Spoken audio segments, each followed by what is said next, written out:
After deciphering through the Iron Bowl talk, we have returned live from the break on In My Own Words, the podcast, Touchdown Alabama Magazine. Yours truly, Stephen M. Smith. How we doing, ladies and gentlemen? We switch gears to the College Football Playoff Committee unveiling the new rankings this week. And as follows, the top four: Clemson, Auburn, Oklahoma, Wisconsin. Once again, those top four from the College Football Playoff Committee. Clemson at number 1, Auburn at number 2, Oklahoma at number 3, and the Wisconsin Badgers at number 4.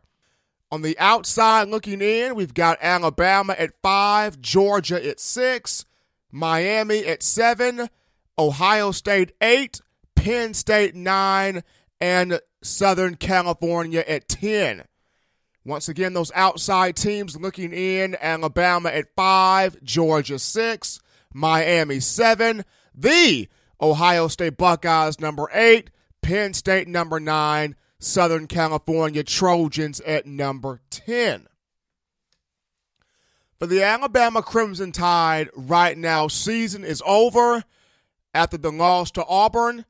So now you wait for this week, Conference Championship Week, which will be this Saturday for the main Power 5 conference teams in a conference title game. And for the Crimson Tide, though I would have loved for the committee, Kirby Holcutt, Bill Hancock, and the committee to put Alabama at 4, I would have loved that more due to the fact that Alabama would have played more of a placeholder role. It would have sat in kind of a purgatory position at number 4, and that way you can have a justifiable case of having the teams in the conference championship games really make their stake in all 4 seeds by just winning the conference title game.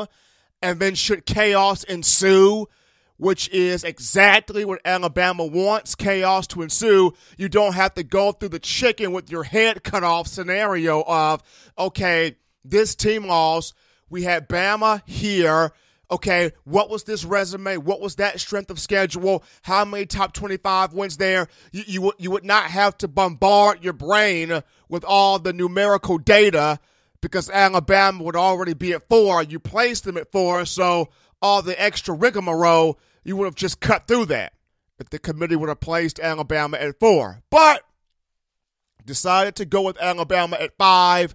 And understandable, Wisconsin has won all of its games this year in the regular season. A 12-0 regular season. It's played the cards it was dealt. Whether you say the schedule was weak, Wisconsin didn't play anyone worth recognizing, aside from Iowa, of whom it played during the latter portion of this season. Wisconsin played the hand it was dealt. Paul Chryst and the Badger team 12-0 in the regular season. So that's why the committee chose to go with Wisconsin at number 4 instead of my idea or the idea from Scott Whittle, who is the owner of 2nd and 13 Sports Bar and Grill in downtown historic Sheffield, Alabama. Scott Whittle, one of the guys that does a lot of things where the way it is, radio show I do on Fox 97.9 FM, Muscle Shoals, Florence area, weekdays from 2 to 4 p.m. is concerned. By the way, check that show out if you haven't had time to do so already. Really cool show with my man Jordan Campbell and yours truly. But Alabama at number 5. The scenarios that must happen for Alabama in order to get back into the college football playoff. Number 1, as much as it pains a lot of Alabama fans, you grew up Alabama. You were bleed crimson and white. You were born. You were raised. You were brought up. Roll Tide, Paul Bear Bryant, Houndstooth Hat, Big Al. This is what you do. You were born to never pull for the other team on the opposite side of the state, that being the Auburn Tigers. But in this sense, Alabama would need a win from Auburn. Why? because an Auburn win in the SEC title game against Georgia makes your loss to Auburn look that much better in the eyes of the committee, because that tells the committee, hey, the only team Alabama lost against was the SEC champion, the Southeastern Conference champion. And that plays a lot of weight. That holds a lot of weight. You would have to put some respect on that.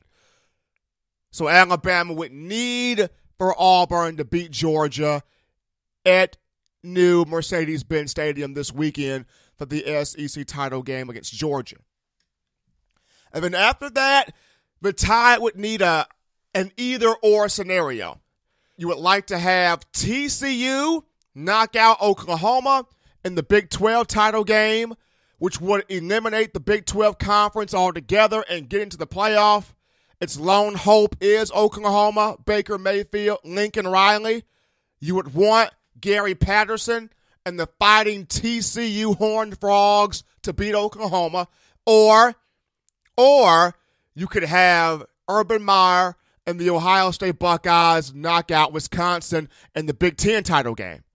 Ohio State, another team with 2 losses, but once again, Alabama's loss to Auburn looks a lot better than Ohio State's loss to Iowa. See what I'm saying? And then Ohio State, a 2-loss team. The loss to Oklahoma is kind of justifiable. The loss to Iowa, not. So you would want Ohio State to beat Wisconsin or TCU to knock out Oklahoma. That's the help Alabama would need if it wants to find itself back in the top 4 seeds of the college football playoff and really show a big portion of that vengeance, if you will. Should Bama get back in the top 4? Should the scenario play out the way Bama wants it to play out, you get an Auburn win, a TCU win, and an Ohio State win. Should Bama get back in, this becomes very intriguing because 3 things come into play. The number one thing that comes into play is Alabama would get quite a few players back healthy, fully healthy. You would have a fully healthy Mack Wilson from the foot injury, a fully healthy Christian Miller from the biceps issue, a fully healthy Terrell Lewis from the elbow injury, and more than likely a healthy LeBron Ray, freshman defensive end from James Clemens High School in Madison, Alabama, healthy from the broken bone in his foot. Also, there's a strong possibility you can get a healthy Hootie Jones who suffered a knee injury. I don't know how healthy he would possibly be should the injury require surgery. Jones sustaining the knee mishap against Auburn in the Iron Bowl. So number one, the main thing, if Alabama is to get in the college football playoff, if all the scenarios fall into play, you have a 3.5 to 4 week window prior to the semifinal playoff game, which I believe is on New Year's Day, to get players healthy. So that's number one, you're getting players healthy. Number two, in case of Alabama, is when you give Nick Saban and his staff close to a month to prepare for you, you're giving all the ammo to Nick Saban. When it comes down to game preparation, game management, and having more than ample amount of time to prepare for the opposition, it's like Nick Saban prepares for this just like Ben Affleck was preparing for a movie role.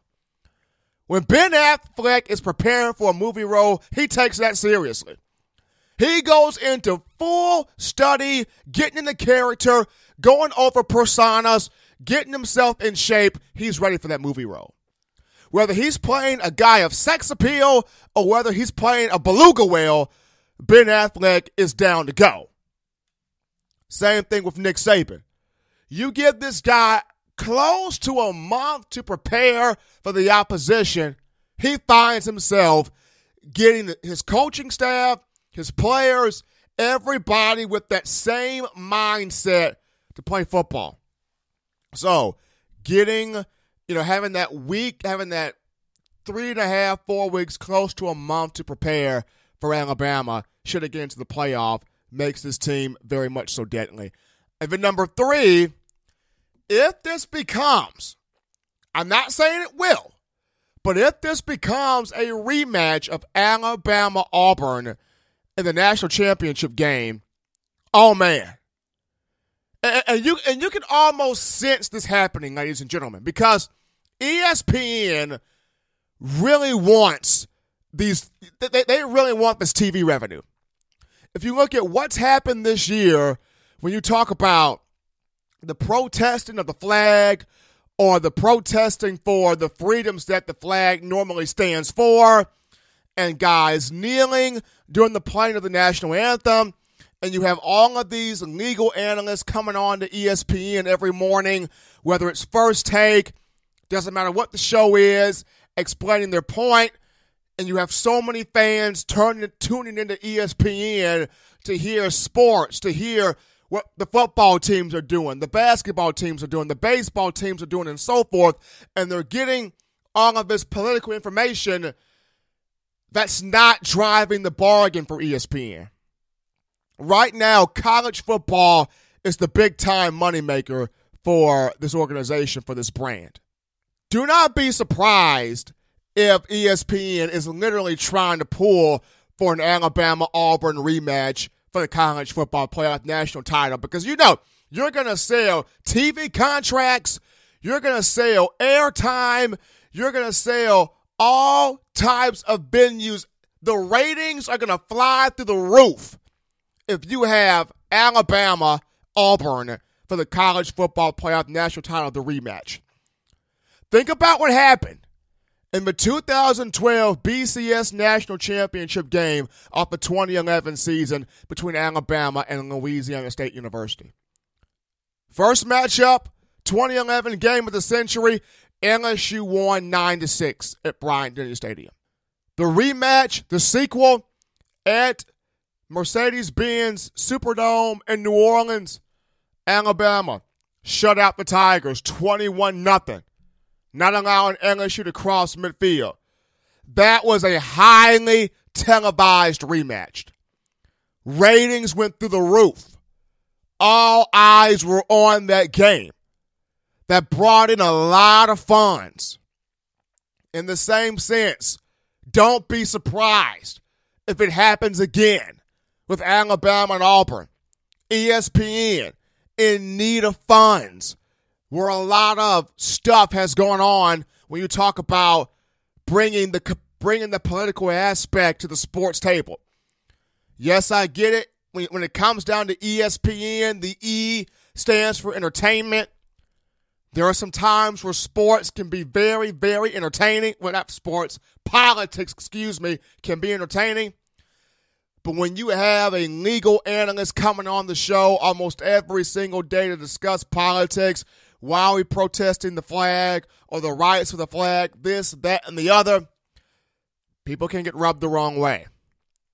Don't be surprised if ESPN is not pushing for the Alabama-Auburn rematch in the college football playoff national title game. Do not be surprised. So to go over those three again, if the scenarios fall the way Alabama wants them to fall, and that being, you get an Auburn win to make your loss look good against Auburn, you get a TCU win and or an Ohio State win over Wisconsin, preferably I want both TCU and Ohio State to win, but if you get either or a TCU win over Oklahoma or Ohio State win over Wisconsin, Bama's in. And if those scenarios fall into place, three things that make Alabama dangerous. Number one, you get players back healthy. Number two, Nick Saban and his staff close to a month to prepare for the opposition. That does not spell joy for the opposition. Number three, most importantly, do not be surprised if there is an Alabama-Auburn rematch. Do not be surprised if a rematch takes place. If a rematch does take place, remember the 2012 BCS national title game and how Alabama went about doing that. But the College Football Playoff Committee releasing the new rankings on this week. The top 4, Clemson at number 1, Auburn at number 2, Oklahoma at number 3, and the Wisconsin Badgers at number 4. Clemson representing the ACC, Auburn representing the Southeastern Conference, Oklahoma representing the Big 12, Wisconsin representing the Big 10. Teams on the outside looking in, number 5, Alabama, 6, Georgia, 7, Miami, 8, Ohio State, 9, Penn State, 10, Southern California, the USC Trojans. All eyes will be on Conference Championship Week starting this week on Saturday. Will the Tide be able to have the dominoes fall the way it wants to fall? Will Alabama be able to sneak its way back into the top 4? Remains to be seen. But for now, we take a final break on In My Own Words, the podcast, Touchdown Alabama Magazine, Zone Stephen M. Smith. Upon our return, we look inside defensive coordinator Jeremy Pruitt. He's being interviewed right now for the Mississippi State head coaching job as Dan Mullen has been accepted as the head man for the Florida Gators. Should Jeremy Pruitt get the job, where does Nick Saban make his next move in hiring a defensive coordinator? We'll touch it up on the other side of the break. This is In My Own Words, Touchdown Alabama Magazine, also brought to you by the guys at Bama Sports Radio. And we'll be right back.